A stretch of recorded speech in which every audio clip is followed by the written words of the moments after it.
Good morning students. इसमें biodiversity and conservation में अपन ने चैप्टर स्टार्ट किया था और ये लगभग ख़त्म होने वाला है। तो इसमें 3 पॉइंट और बच गए अपने। एक तो ये बायोडाइवर्सिटी कंजर्वेशन क्या होता है, जैव विविधता संरक्षण क्यों होता है, मतलब इसकी रिक्वायरमेंट क्यों है, क्यों ये करना चाहिए और इसके अपने क्या लाभ हैं वो अपन इसमें देखेंगे। और बायोडाइवर्सिटी कंजर्वेशन की को अपन कैसे इनको जो विविधता है कैसे इसको संरक्षित कर सकते हैं वो नेक्स्ट पॉइंट में लेंगे। इसको संरक्षित करने के लिए मैंने आपको एक बार इसका हिंट दिया था कि इन सिटू और एक्स सिटू कंजर्वेशन जो आपको मैंने बताया था वो इसमें देखेंगे कि ये 2 प्रोसेस होता है, 2 प्रक्रिया होती है जिसके द्वारा हम बायोडाइवर्सिटी कंजर्वेशन यानी जैव विविधता को संरक्षित रख सकते हैं। अब ये जो है ना, इसका संरक्षण हमारे लिए क्यों जरूरी है इसको अपन देखते हैं, उपयोगी क्यों है। तो इसके देखो अप्रत्यक्ष डायरेक्टली और इनडायरेक्टली दोनों ही प्रॉफिट होते हैं। डायरेक्टली अपने प्रॉफिट है बायोडाइवर्सिटी से और इनडायरेक्टली भी बहुत ज़्यादा प्रॉफिट होता है। पहला है इसके अंदर नैरोली यूटिलिटेरियंस का मीनिंग होता है कि इसमें संकीर्ण जो उपयोगिता है ये अपन इसको संरक्षित करेंगे, जो बहुत सारी जातियां हैं उनको संरक्षित करेंगे तो उसके लिए अपने जो नैरो जो है संकीर्ण जो क्या क्या उपयोगिता इससे अपने को होती है, क्या क्या लाभ होता है वो अपन देखते हैं नैरो यूटिलिटेरियंस। तो इसमें अपन देखेंगे नैरो यूटिलिटेरियंस में इसमें है कि इसके लिए अपने को जो ह्यूमन बींग्स है, तो प्रकृति में ह्यूमन बींग्स को क्या है जो डायरेक्टली प्रकृति से क्या है डायरेक्टली प्रॉफिट होता है। जैसे अपने को इसके लिए बायोडाइवर्सिटी कंजर्वेशन उपयोगी इसलिए होता है क्योंकि इससे अपने को डायरेक्टली क्या हो रहा है, प्रॉफिट हो रहा है। जैसे बहुत सारे सीरियल्स हैं, दालें हैं, अनाज है और मेडिसिन्स है, वो सभी अपने को किससे मिलती है, बायोडाइवर्सिटी कंजर्वेशन से ही मिलती है। अगर बायोडाइवर्सिटी कंजर्वेशन क्या हो जाएगा, लॉस हो जाएगा तो बहुत सारी मेडिसिन जो प्लांट से अपने को मिलती है वो क्या हो जाएंगी, परमानेंटली खत्म हो जाएगी, डैमेज हो जाएगी। तो इसमें अपने को देखना है जैसे ईंधन मिलता है, रेसे मिलते हैं, जो अपने ये कपड़े वगैरह जो अपन बनाते हैं ये भी किससे आते हैं, प्लांट से आते हैं। ये तो नैरो रेंज हो गई, इसकी क्या हो गई, नैरो रेंज हो गई। जैसे फ्रूट्स हैं, दालें हैं या जो भोजन की जो भी सामग्री है वो सब अपने को किससे मिलती है, ये जो बायोडाइवर्सिटी कंजर्वेशन की वजह से ही अपने को इसकी ये उपयोग, इससे अपने को प्रॉफिट होता है। और इसके अंदर अपन देखते हैं कि जितने भी इस पूरे वर्ल्ड में जो मेडिसिन है, जो मेडिसिन अपने को मेडिसिन जो बनाई जाती है वो प्लांट से लगभग 25% जो मेडिसिन है वो किससे मिलती है, प्लांट से मिलती है और मतलब प्लांट से बनाई जाती है। और इसके अलावा लगभग 25,000 से अधिक पादप जातियां विश्व में 25,000 से ज़्यादा 25,000 से ज़्यादा जो प्लांट स्पीसीज है वो क्या है, ट्रेडिशनल मेडिसिन बनाने के काम आती है। इसके बाद अपन देखते हैं इसके अंदर कि इसके बाद अपन देखते हैं ब्रॉडली यूटिलिटेरियन की व्यापक जो इसकी उपयोगिता है वो क्या है, ब्रॉड लेवल पे इसकी क्या उपयोगिता है। तो इसमें अपन देखेंगे इकोसिस्टम की जो सेवाएं हैं, जो इकोसिस्टम की जो सर्विस है, जैसे ब्रॉडली लेवल पे इसकी क्या क्या उपयोगिता होती है। एक तो अपने को क्या मिलती है, इससे ऑक्सीजन मिलती है। तो प्लांट क्या करते हैं, फोटोसिंथेसिस के थ्रू क्या करते हैं, इन्वायरमेंट में ऑक्सीजन को रिलीज करते हैं। ये क्या है, इसकी ब्रॉडली यूटिलिटेरियंस ब्रॉडली उपयोगिता है, व्यापक रूप से उपयोगी है ऑक्सीजन, क्योंकि पूरे इस वायुमंडल में लगभग 20% जो ऑक्सीजन है वो फोटोसिंथेसिस से इन्वायरमेंट के अंदर आती है। उसके बाद आता है इसके अंदर जैसे पोलिनेशन। पोलिनेशन मतलब परागण, जो परागण है, परागण की जो प्रक्रिया है वो भी बायोडाइवर्सिटी के थ्रू ही अपने को प्राप्त होती है। क्योंकि परागण कब होगा, जब परागण के लिए क्या चाहिए, प्लांट्स चाहिए, और प्लांट्स ही नहीं होंगे तो परागण का प्रोसेस, पोलिनेशन प्रोसेस क्या हो जाएगा, खत्म हो जाएगा। और पोलिनेशन प्रोसेस अगर खत्म हो गया तो उसके ऊपर जो डिपेंडेंट है, जो पोलिनेशन में जिससे फूड वगैरह जो इंसेक्ट वगैरह जो है, जैसे हनी बी है और बर्ड्स हैं और जो माइक्रो जो स्मॉल जो ऑर्गेनिजम्स हैं जिनके द्वारा पॉलिनेशन का प्रोसेस होता है, परागण की क्रिया होती है, जैसे चमगादड़ वगैरह, ये भी परागण में उपयोगी होते हैं। तो ये परागण की प्रोसेस से ही इसमें क्या बनता है, फल फ्रूट बनते हैं और जो प्लांट है उसकी लाइफ साइकिल कंप्लीट होती है। तो ये जो प्रोसेस है ये भी क्या है, ब्रॉडली यूटिलिटेरियन उपयोगिता है किसकी, बायोडाइवर्सिटी कंजर्वेशन की। उसके बाद इसमें आता है एथिकल के अंदर नैतिक जो प्रोसेस होते हैं, एथिकल में अपन देखते हैं क्या क्या आता है।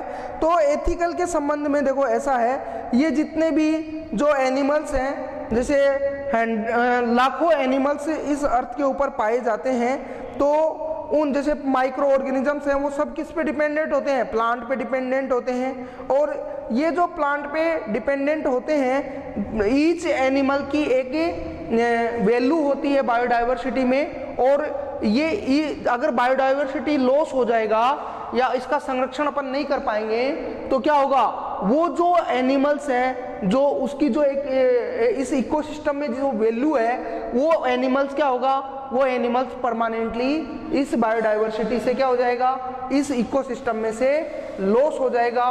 तो ये क्या हो गया, एथिकल जो यूटिलिटेरियंस या एथिकल उपयोगिता इसकी अपन देखते हैं। उसके बाद देखते हैं अपन बायोडाइवर्सिटी को अपन कैसे संरक्षित कर सकते हैं, संरक्षण कैसे कर सकते हैं। मतलब इसके अंदर अपन देखते हैं कि ये जो जैव विविधता है, जैव विविधता को अपन सुरक्षित कैसे रख सकते हैं ताकि इस बायोडाइवर्सिटी में जो मैक्सिमम प्लांट्स हैं और प्लांट्स पे डिपेंडेंट जो एनिमल्स हैं वो क्या हो, उनका इस इकोसिस्टम में से, इस अर्थ पे से लॉस नहीं हो, वो परमानेंटली उसकी डेथ नहीं हो या वो डिस्टिंक्ट नहीं हो।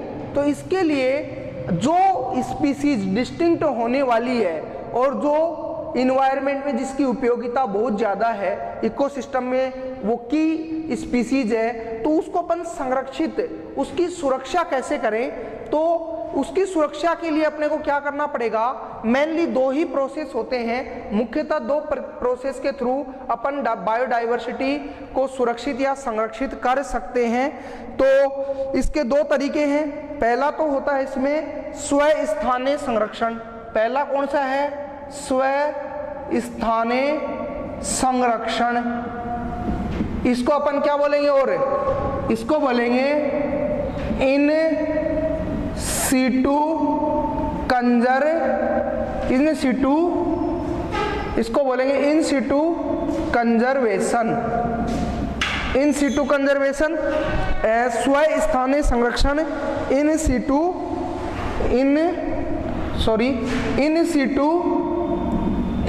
कंजर्वेशन। इन सीटू कंजर्वेशन क्या होता है, स्वस्थानीय संरक्षण क्या होता है ये अपन देखेंगे।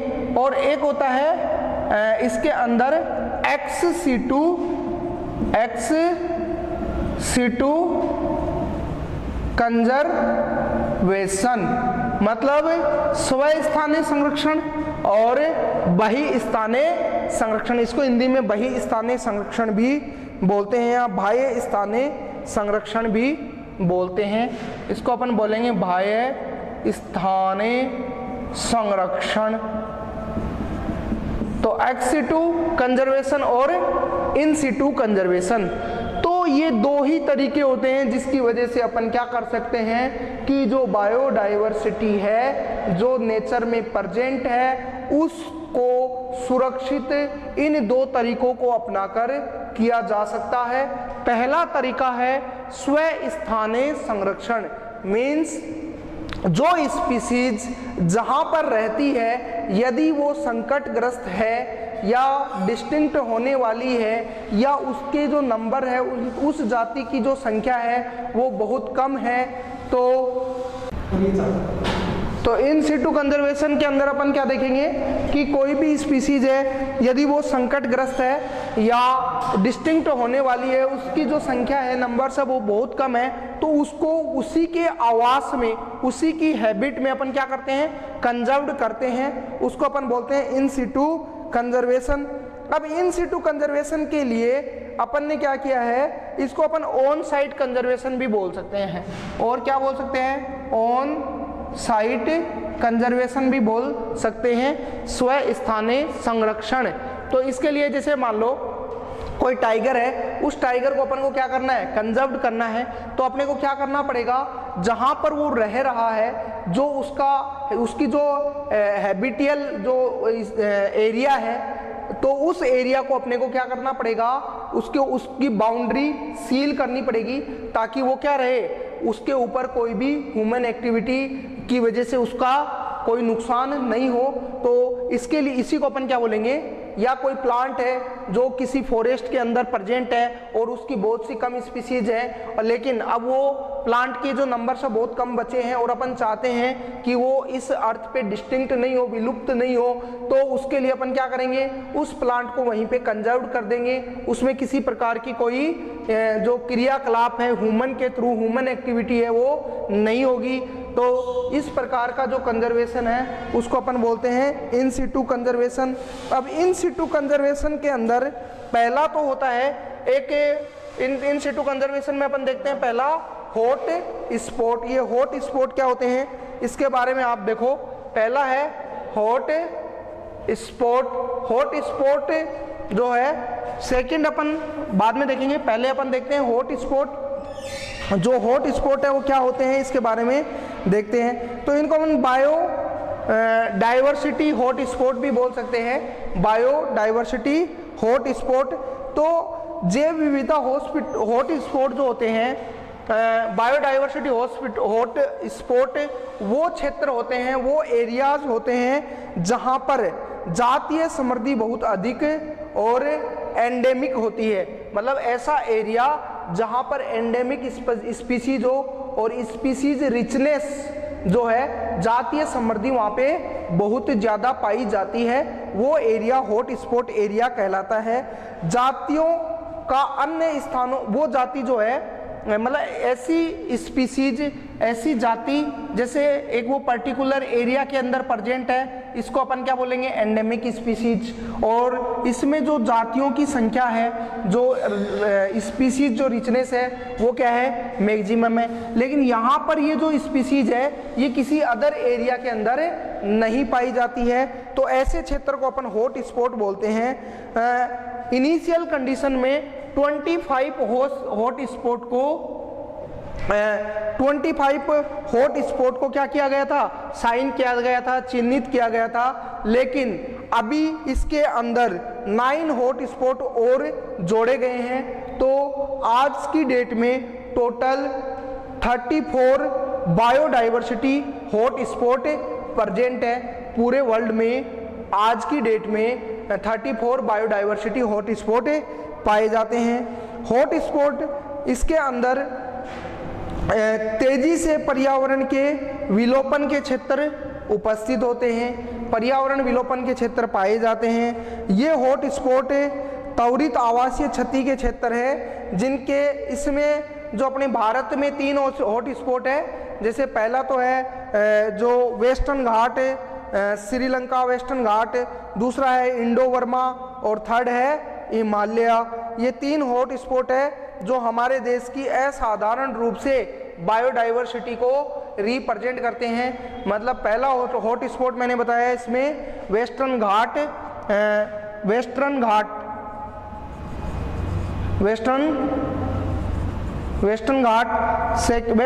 श्रीलंका, और सेकंड इसके अंदर इंडो वर्मा, और थर्ड जो है हिमालय। जो हिमालय है वो भी क्या है, एक हॉट स्पॉट है।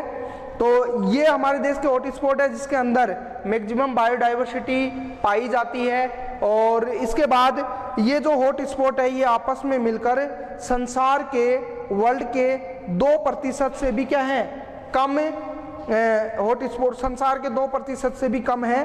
परंतु इन क्षेत्रों में आवासीय जातियों की संख्या अत्यधिक तथा हॉट स्पॉट विशेष सुरक्षा अधिनियम के अंतर्गत बनाए जाते हैं, और इनके अंदर 30% जो है विलोपन की जो दर है, स्पीसीज विलोपन की जो रेट है वो है 30% से भी कम पाई जाती है।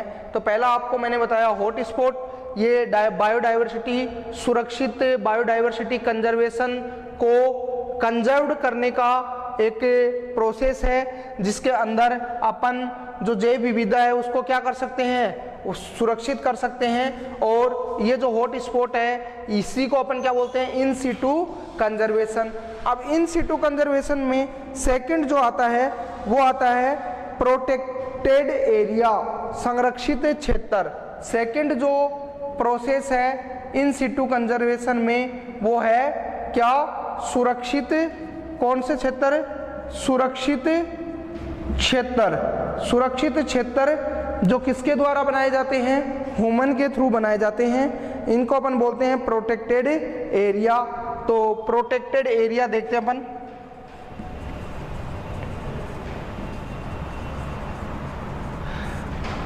प्रोटेक्टेड एरिया क्या होते हैं इसके बारे में देखते हैं। प्रोटेक्ट एरिया तो अपन इसको पहले लिख लेते हैं कौन कौन से प्रोटेक्ट एरिया होते हैं। इसमें जो है नेशनल गार्डन होते हैं, सेंचुरीज होती हैं, और ये जो है इसके अंदर टोटल जो प्रोटेक्टेड एरिया है वो अपन देखते हैं कौन कौन से पाए जाते हैं। पहला तो है नेशनल पार्क, राष्ट्रीय उद्यान। संरक्षित क्षेत्र में पहला क्या है,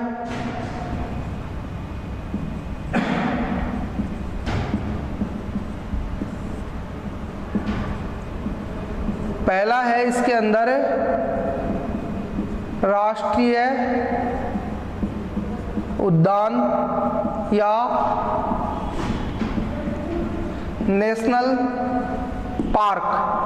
ये जो नेशनल पार्क होते हैं ये क्या है, प्रोटेक्टेड एरिया है, संरक्षित क्षेत्र है। अब नेशनल पार्क जो है इंडिया के अंदर आज की डेट में टोटल 103 नेशनल पार्क अभी तक बनाए गए हैं या पाए जाते हैं। और इसके बाद ये जो नेशनल पार्क होते हैं, नेशनल पार्क जो है इनकी संख्या कितनी है, 103 नेशनल पार्क इंडिया के अंदर आज की डेट में प्रेजेंट है। नेशनल पार्क क्या होते हैं, ये ऐसे क्षेत्र होते हैं जिनका रख रखाव गवर्नमेंट के अंडर होता है, सरकार के थ्रू होता है। और इनके अंदर, नेशनल पार्क के अंदर जो वनस्पतियां हैं, ये जो वाइल्ड जो स्पीसीज है, जैसे प्लांट हैं, एनिमल्स हैं, उनको क्या किया जाता है, प्रोटेक्ट किया जाता है, सुरक्षित किया जाता है। जैसे इसके अंदर वाइल्ड एनिमल्स भी होते हैं और वाइल्ड प्लांट, जंगली जो प्लांट्स हैं, जो जंगली जंतु हैं, उनको प्रोटेक्ट करने का ये एक प्रोसेस होता है। इसके अंदर जो है ह्यूमन एक्टिविटी है वो नहीं होती है। जैसे जो प्लांट्स हैं उनको काटना या पशुओं को उनके जैसे चराई करवाना, ये वहाँ पर नहीं होते हैं। कृषि के कार्य भी वहाँ पर नहीं किए जाते हैं। एग्रीकल्चर के जितने भी प्रोसेस है वो वहाँ पर नहीं किए जाते हैं। ये वहाँ पर जो स्पीशीज है उनको प्रोटेक्ट करने के लिए बनाए जाते हैं। जैसे इसके अंदर जो कॉर्बेट राष्ट्रीय उद्यान है, भारत में स्थापित कॉर्बेट राष्ट्रीय उद्यान भारत में स्थापित होने वाला प्रथम नेशनल पार्क है, जिसको क्या बोलते हैं, कॉर्बेट नेशनल पार्क। दूसरा इसके अंदर जैसे काजीरंगा है, ये नेशनल पार्क कहाँ प्रेजेंट है, काजीरंगा असम में है, असम में स्थित है। तीसरा है कान्हा नेशनल पार्क, ये प्रेजेंट है। ये जो कान्हा नेशनल पार्क है इसके अंदर जो टाइगर रिजर्व, ये टाइगर रिजर्व पार्क है, इसके अंदर टाइगर को क्या किया गया है, संरक्षित किया गया है। तो ये तो हो गए नेशनल पार्क। इसके बाद है वन्य जीव अभ्यारण्य। वन्य जीव अभ्यारण्य क्या होते हैं, सेंचुरीज क्या होती है, या जंतु विहार भी अपन इसको बोल सकते हैं। जंतु विहार या वन्य जीव अभ्यारण्य, जंतु विहार, इसको क्या बोल सकते हैं, जंतु विहार या वन्य जीव अभ्यारण्य। वन्य जीव अभयारण्य, या इसको इंग्लिश में अपन बोलते हैं सेंचुरी।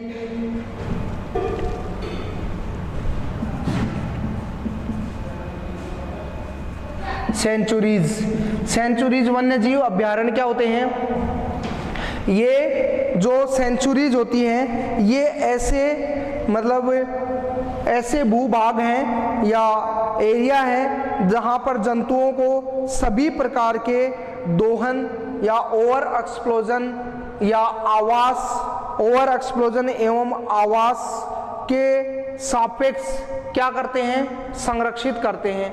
वहां पर ओवर एक्सप्लोजन नहीं कर सकते और ऐसे एरिया है जहां पर उनको संरक्षित करते हैं। इनमें वन उत्पादों का संग्रहण करने, इमारती जो लकड़ियां हैं उनको प्राप्त करने तथा व्यक्तिगत जो क्रियाएं हैं, जैसे इसके अंदर आप जो साइंटिफिक रिसर्च जो होती है वो आप इसमें कर सकते हैं। बाकी इसके अंदर आप जो वन्य जीव अभयारण्य होता है वहाँ पर आप जो साइंटिफिक रिसर्च कर सकते हैं, लेकिन वहाँ पर जो प्लांट स्पीसीज है और जो एनिमल स्पीसीज है उनको आप किसी प्रकार का कोई नुकसान नहीं पहुंचा सकते।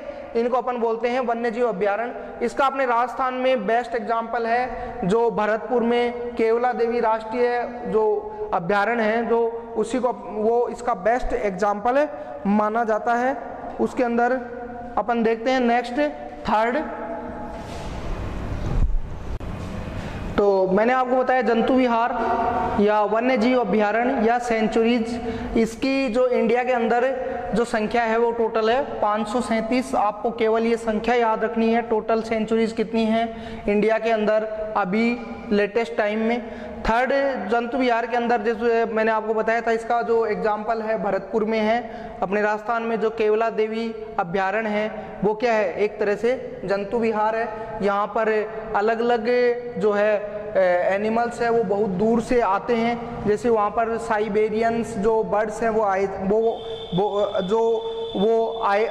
आते हैं वहाँ पर, और जब उनके अनुकूल जो वातावरण है वो प्रतिकूल होता है तो वो वहाँ से अपने आप जहाँ से आए थे वहीं पे वापस चले जाते हैं।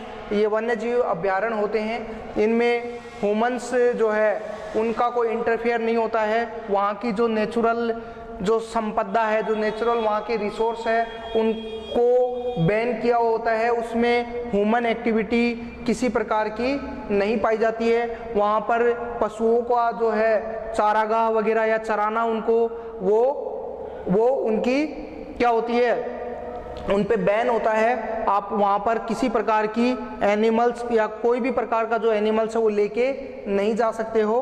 तो ये होता है सेंचुरीज।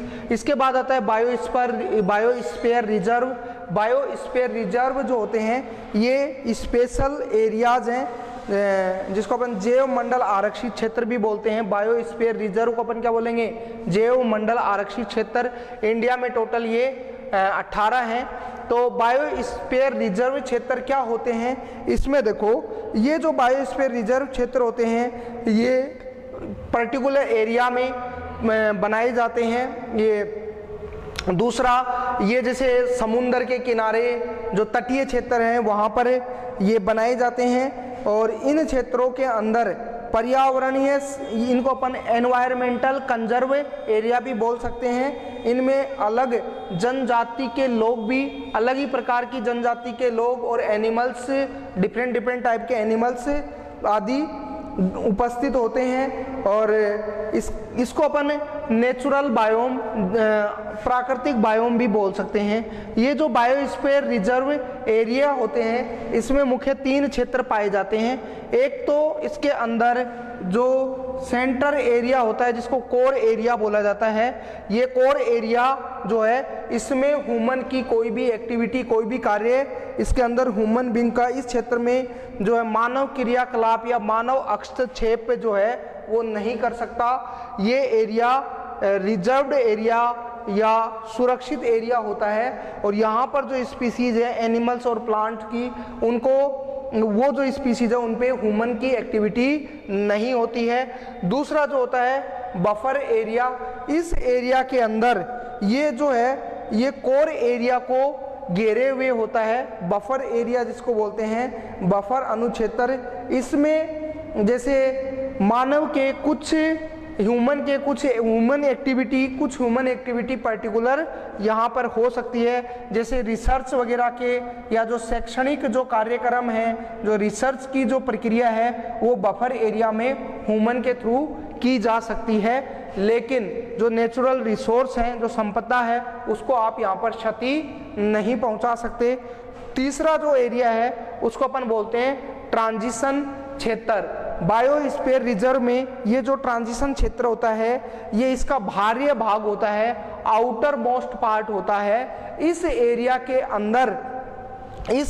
के अंदर प्रशासन या जो प्रशासनिक जो लोग हैं, जो सिविल सर्विस के जो लोग हैं, उनको यहाँ पर रहने के लिए जो है पर्टिकुलर जगह दी जाती है, और वो जो प्रशासनिक जो लोग हैं वो बाकी जो कोर एरिया और जो बफर एरिया है इसकी सुरक्षा करते हैं। दूसरा, जो इस क्षेत्र में जैसे खेती वगैरह और एग्रीकल्चर आप इसमें कर सकते हो, और एग्रीकल्चर लैंड इसमें आप बना सकते हो। तो ये बायोस्फीयर रिजर्व में पर्टिकुलर 3 एरिया प्रेजेंट होते हैं। उसके बाद आता है नंबर 4, जो इन सिटू कंजर्वेशन का एग्जाम्पल है।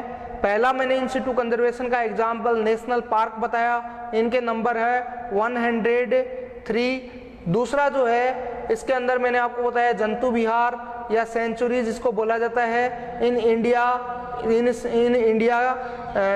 टोटल 537 सेंचुरी प्रेजेंट होती हैं। इसके बाद आता है बायोस्फीयर रिजर्व, ये टोटल एरिया जो है बायोस्फीयर रिजर्व ये 18 है, 18 इंडिया के अंदर प्रेजेंट है। इसके बाद आती है पवित्र उपवन, स्क्रेडिड या ग्रो, इसको अपन बोलते हैं स्क्रिड ग्रो भी बोल सकते हैं, पवित्र उपवन।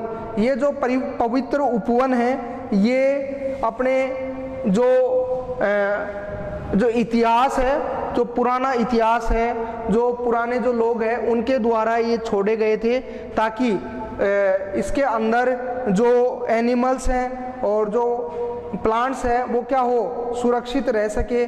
और इनके अंदर जो प्लांट्स और एनिमल्स पाए जाते हैं उनकी क्या होती है, उनकी पूजा भी की जाती है, उनको किसी प्रकार की क्षति नहीं पहुंचाई जाती। ये इस तरह के पवित्र उपवन निम्न प्रकार के पाए जाते हैं। पहला जो पवित्र उपवन है ये मेघालय की जो जयंतिया पहाड़ियाँ हैं वो क्या है, एक तरह से मेघालय के अंदर जो है जयंतिया पहाड़ियाँ हैं वो क्या है, स्क्रिड ग्रो या पवित्र उपवन का एग्जाम्पल है। इसके बाद आप इसमें राजस्थान की जो अरावली जो श्रृंखला है, जो चैन है, वो भी क्या एक पवित्र उपवन के अंदर आता है। जो अरावली पहाड़ियाँ ये पवित्र उपवन के अंदर आती हैं, और इसके अंदर जो दुर्लभ और संकटग्रस्त जो प्लांट और जो एनिमल्स है वो क्या है, इनके अंदर सुरक्षित रहते हैं, क्योंकि यहाँ पर ह्यूमन एक्टिविटी की परमिशन नहीं होती है। और इसके बाद इन पवित्र उपवन को जो पवित्र उपवन है ये जैसे झील वगैरह, जो ओशियंस जो झील होती हैं वहाँ पर भी जैसे बनाए जाते हैं। इसको स्क्रिड लेक भी बोला जाता है। क्या बोला जाता है, स्क्रिड लेक। तो ये आपको मैंने क्या है इन सिटू कंजर्वेशन के तरीके, जो इन सिटू कंजर्वेशन या स्व स्थानीय संरक्षण किस प्रकार से अपन कर सकते हैं वो प्रोसेस मैंने आपको बताए। टोटल 4 तरीके से अपन इन सिटू कंजर्व्ड कर सकते हैं एनिमल्स एंड प्लांट्स को। इसके बाद नेक्स्ट आता है एक्स सिटू कंजर्वेशन, बाह्य स्थानीय संरक्षण। हाँ जी, नेक्स्ट अपन ने सेकंड क्या बताया है कि जो बायोडाइवर्सिटी है, जो जैव विविधता है, उसको सुरक्षित कैसे कर सकते हैं। पहला तो मैंने बताया था इन सिटू कंजर्वेशन, मतलब जो स्पीसीज जहाँ पे प्रेजेंट है, जो उसका नेचुरल जो हैबिट है, उसकी जो आवास है, वहीं पर अपन उसको क्या करें, सुरक्षित करें। तो उसके लिए मैंने आपको बताया था जो राष्ट्रीय उद्यान नेशनल पार्क बताया था, सेंचुरीज बताई थी, और ये जो है वन्य जीव अभ्यारण्य बताए थे, वन्य जीव सेंचुरी, और जूलॉजिकल ये जो नेशनल पार्क है, ये इसके अंदर मैंने आपको टोटल 6 बताए थे, नेशनल पार्क बताए थे, सेंचुरीज बताई थी, बायोस्फीयर रिजर्व बताए थे, और इसके अंदर नेक्स्ट मैंने आपको पवित्र उपवन बताए थे, जिनके द्वारा अपन क्या कर सकते हैं, वो उस एरिया को सुरक्षित रख सकते हैं। वो हो गया इन सिटू, मतलब जो जहाँ पे है उसको वहीं पे सुरक्षित करना। नेक्स्ट है ex situ conservation. Ex situ conservation का मतलब होता है कि मान लो कोई स्पीसीज है और वो किसी फॉरेस्ट के अंदर प्रेजेंट है, अब अपने को पता चलता है कि साहब उसकी जो जाति है वो क्या है, एक्सटिंक्ट होने वाली है, उसके जो नंबर है वो बहुत कम बचे हैं और वो विलुप्त होने के कगार पे हैं, तो अपन क्या करते हैं, उस स्पीशीज को वहाँ से निकालते हैं और उसका जो नेचुरल जो आवास है, जो हैबिटियल है, नेचुरल आवास है, वैसा ही एरिया अपन उसको प्रोवाइड करवाते हैं और वहाँ पर उसको अपन क्या करते हैं, कंजर्व करते हैं, संरक्षित करते हैं, सुरक्षित करते हैं। नेचुरल जो उसका आवास था, जो प्राकृतिक उसकी जो रहने की जो जगह थी, वैसी जगह आर्टिफिशियल तरीके से बनाई जाती है और उस स्पीशीज को वहाँ पर सुरक्षित रखा जाता है। इस प्रकार का जो संरक्षण होता है बायोडाइवर्सिटी को बनाने के लिए, जो जैव विविधता को बचाने के लिए, जो नई जातियों को विलुप्त होने से रोकने के लिए, इस प्रकार का जो प्रोसेस है, उस प्रोसेस को अपन क्या बोलेंगे, उस प्रोसेस को अपन बोलेंगे एक्स सिटू कंजर्वेशन। यदि किसी स्पीशीज को यहीं पे अपन कंजर्व करते हैं तो उसको बोलेंगे इन सिटू, और इसको यहाँ से यहाँ पर लेके आकर के, मान लो कि अपन यहाँ पर इसको कंजर्व कर सकते हैं, लेकिन फिर भी ये क्या है, जो नेचुरल जो इन्वायरमेंटल फैक्टर है उसकी वजह से क्या हो रही है, यहाँ से डिस्टिंक्ट हो रही है, इसकी संख्या कम हो रही है, तो अपन क्या करते हैं, यहाँ से निकाल करके इसको दूसरी जगह पर लेके आते हैं और वहाँ पर नेचुरल जो इसकी जो आवास है वो बनाते हैं, और इसके लिए इसको अपन बोलते हैं एक्स सिटू कंजर्वेशन। तो इसका एग्जाम्पल क्या है, जैसे जूलॉजिकल पार्क है, जितने भी जूलॉजिकल पार्क हैं वो क्या है, इसके अंदर जो जंतु प्राकृतिक आवास में जो रखे जाते हैं उनकी अच्छी तरह से देखभाल की जाती है। जूलॉजिकल पार्क के अंदर जैसे ऐसे बहुत से जंतु हैं जो वनों में विलुप्त हो रहे हैं, लेकिन ऐसे जंतु जो क्या है फॉरेस्ट में तो क्या हो रहे हैं, डिस्टिंक्ट हो रहे हैं, लेकिन आज भी जूलॉजिकल पार्क में क्या है, सुरक्षित है। तो जूलॉजिकल पार्क जो होते हैं जैसे चिड़ियाघर वगैरह है, इसके अंदर अपन क्या करते हैं, इनको सुरक्षित कर सकते हैं। उसके बाद नेक्स्ट इसके अंदर आता है बोटनिकल गार्डन। तो बोटनिकल गार्डन भी ऐसे ही स्पीसीज है जो क्या संकटग्रस्त है, उनको अपन प्लांट स्पीसीज है उनको बोटनिकल गार्डन में क्या करते हैं, कंजर्व करते हैं, सुरक्षित करते हैं। तो ये होता है बोटनिकल गार्डन। नेक्स्ट जो अपन इसके अंदर देखते हैं वो है इन विट्रो फर्टिलाइजेशन। अब ये इन विट्रो फर्टिलाइजेशन जो है इसको अपन क्या बोलते हैं, इन विट्रो फर्टिलाइजेशन वो फर्टिलाइजेशन होता है जो कि अपन उसको किसी आर्टिफिशियल में या किसी जैसे टेस्ट ट्यूब जो होता है, टेस्ट ट्यूब बेबी जो अपन बनाते हैं वो क्या है, इन विट्रो फर्टिलाइजेशन होता है, उसको बाहरी फर्टिलाइज किया जाता है। तो इन विट्रो फर्टिलाइजेशन के थ्रू भी अपन क्या कर सकते हैं, किसी भी स्पीसीज को सुरक्षित रख सकते हैं। यदि अपने को उस स्पीसीज के क्या मिल जाए, जो गैमेट है वो मिल जाते हैं, तो अपन उस स्पीसीज को सुरक्षित रख सकते हैं। नेक्स्ट है टिश्यू कल्चर प्रोपोगेशन। तो टिश्यू कल्चर प्रोपोगेशन में क्या करते हैं कि कोई भी प्लांट है और वो प्लांट क्या है, संकटग्रस्त है, तो उस प्लांट के कोई भी टिश्यू अपन लेते हैं और उस टिश्यू से नया प्लांट बनाते हैं कल्चर टेक्निक के थ्रू। तो इससे भी अपन क्या कर सकते हैं, वो ही जो जाति खत्म होने वाली है, जो भी स्पीसीज लुप्त होने वाली है, वो स्पीसीज बहुत सारी अपन टिश्यू कल्चर के थ्रू बना सकते हैं। नेक्स्ट है क्रायो प्रिजर्वेशन ऑफ गैमेट, यानी गैमेट को सुरक्षित रखना, उसको अपन क्या बोलेंगे, जीन बैंक, या ये जैसे जो गैमेट है उनको जीवित या जनन क्षम बनाए रखने की जो तकनीक है उसको अपन क्या बोलेंगे, क्रायो प्रिजर्वेशन। क्रायो प्रिजर्वेशन में -196 डिग्री सेंटीग्रेड पे एग और जो स्पर्म है या जो गैमेट है उनको अपन क्या कर सकते हैं, सुरक्षित रख सकते हैं।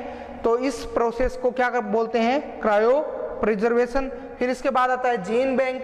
तो जीन बैंक में भी अपन क्या कर सकते हैं, इसके अंदर जो अलग अलग डिफरेंट टाइप की जो जेनेटिकल स्ट्रेन है उनको जीन बैंक के अंदर क्या करते हैं, सुरक्षित रखा जाता है। ये जो प्रोसेस होते हैं टोटल, इन्हीं को अपन क्या बोलते हैं, एक्स सिटू कंजर्वेशन।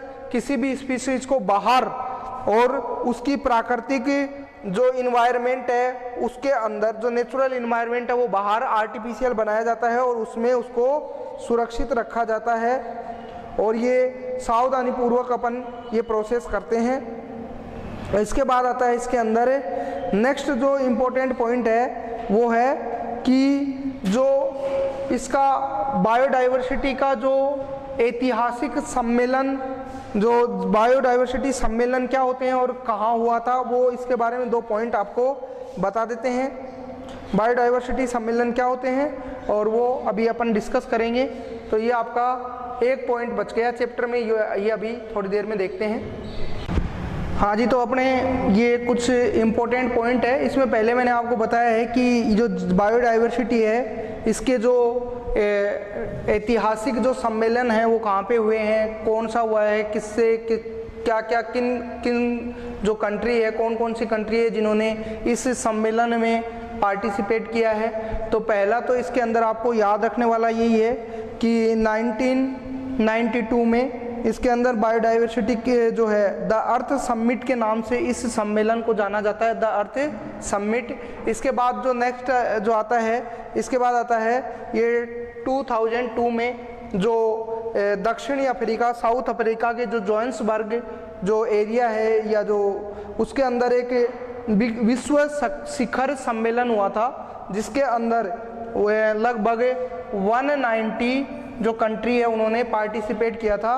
और इसका मेन जो टारगेट था कि लगभग सन 2010 तक जो बायोडाइवर्सिटी लॉस हो रहा है उसको मिनिमम से मिनिमम करना है। तो इसके बाद जो कुछ इंपॉर्टेंट पॉइंट है वो है, एक तो होती है रेड डाटा बुक, एक होती है ग्रीन डाटा बुक।